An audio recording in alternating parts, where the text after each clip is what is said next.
Ada tanya lagi? Cukup tu? Ha. Kalau kita semayang ganti, kodok semayang lah. Okey. Kita nak ustaz dekat. Ha? Kita pernah apa ni dulu mungkin kita tinggal semayang. Okey. Kita sekarang ni kita dah semayang. Kalau kita kena ganti lepas katakan kalau kita semayang isyak, kita kena ganti waktu isyak satu minit. Lepas semayang tu kita kena semayang isyak ganti. Okey. Mana kita tak perlu semayang sunat. Dia kata saya tanya sampai bila, dia kata sampai bila-bila lah. Oh, itu dalam bab qada semayang lah. Kalau kodok semayang.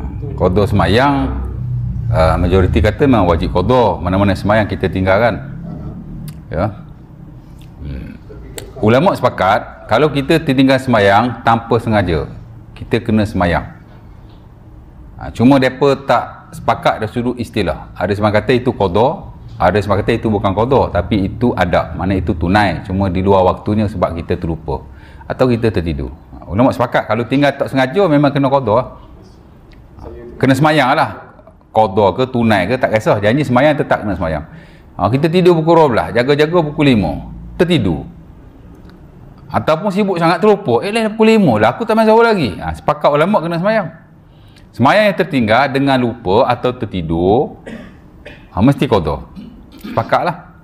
Pasal Nabi kata man nama an salatin aw nasiha falyusalliha iza zakaraha. Hadis Anas Sahih Bukhari.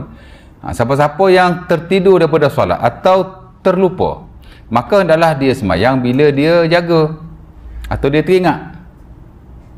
Ya. Jadi memang kena semayang, sepakat ulama. Kalau jenis tinggal jenis macam ni, wajib semayang. Cuma depa khilaf, ini adab ke qada? Sebab kata qada lah, pasal di luar waktunya. Semayang ni kalau luar waktu kira qada lah. Tapi sebab kata tak, dia masih adab, dia masih tunai. Sebab Nabi kata lah hadis yang lain, dia ada tambahan. Nabi kata zalika waktuha, itulah waktunya. Mana bila kita ingat kira waktu dia lah tu. Tapi tak kisah nak kata qada ke, nak kata adab ke, janji dia kena semayang. Ya. Tapi kalau ditinggalkan dengan sengaja, majoriti kata kena qada. Pak mazhab kata kena qada. Ya. Cuma adalah individu tentu yang kata tak payah qada, macam Imam Ibn Hazm Al-Andalusi, dia kata tak payah qada dalam Muhalla. Ibnu Taimiyah pun kata tak payah qada. Jenis-jenis tinggal dengan sengaja ni. Lebih dulu daripada beliau, guru Al-Imam Syafi'i rahimahullah, Al-Humaidi tak silap pun kata begitu. Dan mungkinlah ada individu-individu yang lain di kalangan salafus salih. Cerita dia masih ada khilaf lah, walaupun majoriti kata kena qada. Ya. Awak tinggal banyak, awak tinggal sikit ya, kena qada lah. Walaupun sebenarnya tak ada dalil in spesifik. Ya. Dia cuma menggunakan qiyas dalam bab ni. Qiyas tadilah. Kalau kita tinggal tanpa sengaja, wajib qada. Kalau dengan sengaja, lebih-lebih lagi lah. Itu dia panggil qiyas al-aula. Lebih lagi lah kan. Sementara dalam hadis yang lain, walaupun dia sebenarnya bukan dalam bab semayang, dia dalam bab puasa. Hadis Ibn Abbas dalam Sahih Muslim. Di mana ada seorang wanita tu, dia tanya Nabi, mak aku tertinggal puasa nazar, macam mana aku nak buat? Nabi kata, kalau mak awak ada hutang, awak bayar tak? Mesti bayar lah, dia kata. Ya? Law kana ala ummiki dainun hal anti qadiyatuha atau qadiyatuhu? Qala na'am. Ya. Kalau mak awak ada hutang, awak bayar tak? Ya. Mesti saya akan bayarkan. Betul tak? Mak kita mati, dia ada hutang, mesti kita bayar dulu hutang, baru kita buat faraid, betul tak? Siapa-siapa pun. Maka Nabi kata dainullah ahaqqu ayyuqda anhu. Hutang Allah lebih-lebih lagi kena tunaikan lah. Jadi dia mati, puasa nazar dia tak buat, Nabi kata kena selesaikan lah, kena puasa lah bagi pihaknya. Jadi dia qiyas dalam bab tu, apa-apa hutang kepada Allah lah, walaupun dalam bab ni puasa. Jadi semayang pun sama juga, kita tinggal semayang, kita hutang dengan Allah. Dainullah haqqu ayyuqda anhu. Hutang dengan Allah mesti diselesaikan. Kalau puasa lah, kalau semayang lah. Jadi ada penhujahan juga yang kata wajib qada ni. Ya tak? Sementara ada penekanan lah supaya kita tidak tinggal semayang dengan sengaja. Kalau tidak, nanti orang ambil senang pula, tak? Tinggal tak payah qada. Ya. Tapi yang kata tak wajib qada pun ada perujahan dia itu sendiri. Pertama, tidak ada nas spesifik. Yang kedua, mungkin tak nak memberatkan atau seumpamanya. Kerana Nabi dakwah 23 tahun, sembahyang difardukan sejak awal Nabi jadi Nabi, tak kala turun surah Al-Mudassir. Betul tak? Wajib dah sembahyang tu. Ya ayyuhal mudassir qum fa'anzir wa rabbaka fakabbir. Itu ayat yang mewajibkan sembahyang, cuma qiyamul lail lah. Ya. Tapi kalau orang tu miss qiyamul lail, adakah Nabi suruh qada sembahyang yang dia tak sembahyang malam tadi? Sebab peringkat awal sembahyang wajib qiyamul lail. Kurang-kurang 1 atau 2 rakaat kata ulama kita. Dan setelah difardukan sembahyang 5 waktu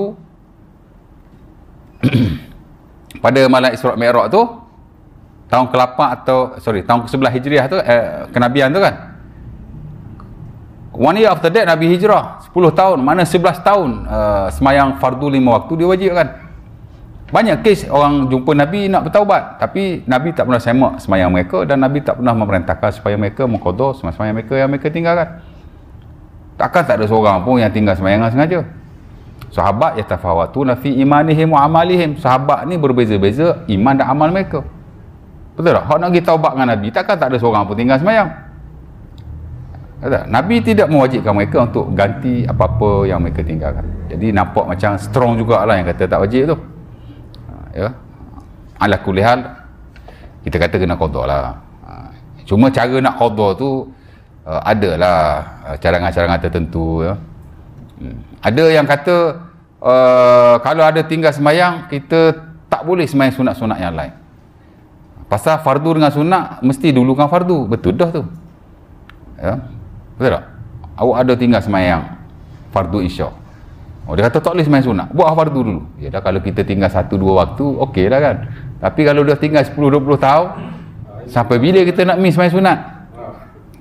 Sedangkan qada sembahyang fardu ni zanni. Zanni ni maksud ada yang kata qada walaupun majoriti. Ada yang kata tak payah qada. Tapi sembahyang sunat ni qat'i. Memang sepakat semua sunat. Takkanlah kita nak tinggal hak sunat ni semata-mata nak buat hak fardu. Ya. Dan pendapat yang betul ialah qada juga, yang sunat tetap dipelihara. Kerana Nabi kata awwalu ma yuhasabu 'alal 'abdi salatuhu. Awal-awal yang nak kita dihisab ialah sembahyang. Hadis Tamim Ad-Dari, hadis Abu Hurairah, Sunan Abi Daud dan selainnya. Tapi kalau sembahyang fardu tak cukup, bukan sembahyang saja, ibadah lain hak fardu kalau tak cukup, dia akan ditampung hak sunat. Fa idzan tuqisa min faridatihi syai'an qala Allah lil malaikati uzuru li 'abdi hadza lahu min tatawwu fa yukmal bihi faridatuhu summa kadzalika zakah summa jarah hisabu 'ala zalik. Bila tak cukup hak fardu ni, sembahyanglah. Allah Taala akan tanya. Wahai Allah Taala akan suruh malaikat dia cek ada sembahyang sunat tak? Jadi kalau hak fardu ada problem, sunat akan tampung. Maka akan ditampung sembahyang sunat, sembahyang fardu tadi. Kemudian dicek pula zakat. Zakat hak problem akan ditampung dengan sedekah sunat. Dan begitulah amalan-amalan seterusnya. Haji akan ditampung oleh haji-haji sunat dan umrah juga. Macam itulah cerita dia. Jadi jangan kita tinggalkan sembahyang sunat semata-mata nak qada. Ada pendapat ulama yang kata begitu, tapi this is opinion. Ini pendapat. Siapa-siapa boleh bagi pendapat. Tapi nas tahu saya yang betul-betul boleh dipegang, saya tak ada. Mana dalil yang kata bila kita dah tinggal sembahyang fardu kita tak boleh sembahyang sunat? In spesifik tak ada. Mungkinlah di atas dasar qiyas dan seumpama. Pasal boleh guna hadis tadi juga, hutang Allah mesti kita dahulukan. Fardu hutang Allah, sunat bukan hutang Allah. Mungkinlah, tapi masih dalam konteks ijtihad. Pendapat terbaik ialah fardu nak qada, tapi sunat kita buat macam biasa. Qada fardu masih dalam konteks zanni, masih ada khilaf, tapi sunat tak ada khilaf. Of course lah, sepakat ulama sunat akan tampung hak fardu. Jadi sama-sama buatlah. Ya. Cerita dia gitu lah. Ustaz, tinggalkan fardu ni bukan dosa besar yang kita kena taubat tu tak? Taubat kelas kata. Yalah, dia kata tak payah qada tu macam tu lah. Betul juga kan. Cerita dia macam tu. Memang dosa paling besar lah tinggal solat kan. Jadi kita dosa paling besar, pengampunan ni cuma menerima taubat.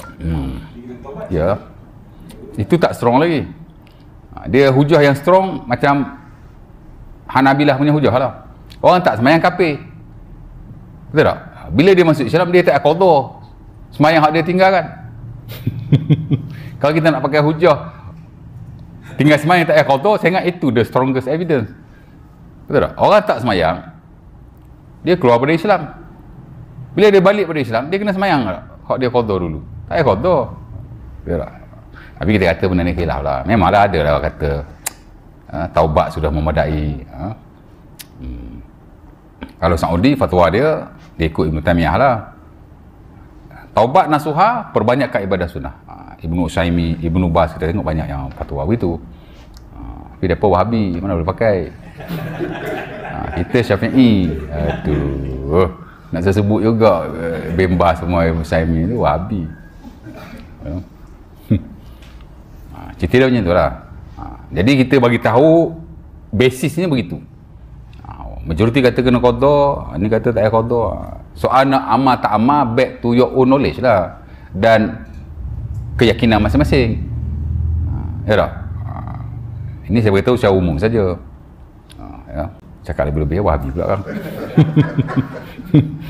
Okeylah tu.